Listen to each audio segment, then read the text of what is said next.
মৃত্যু ফাঁদের মতো সড়ক, গর্তে আটকে একের পর এক গাড়ি, আর কয়েক কিলোমিটার জুড়ে ভয়াবহ যানজট।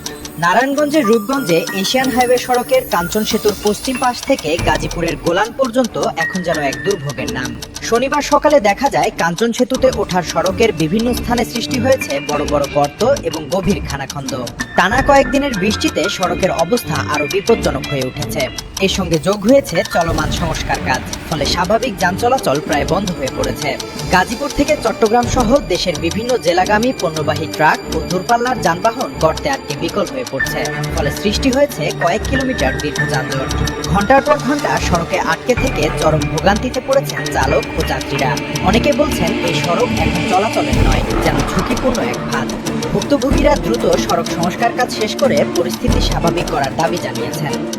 এই 300 ফিটের রোডটা যতটাই ভালো, এই রোডটা ঠিক ততটাই খারাপ। আমাদের তো যাওয়া আসা প্রতিদিন অফিস করা সাধারণ মানুষের জীবনে এখন দুর্ভিক্ষের একটা আরেক নাম হচ্ছে এই রাস্তা। দ্রুত ব্যবস্থা না নিলে যে কোনো সময় বড় ধরনের দুর্ঘটনার আশঙ্কা করছেন স্থানীয়রা।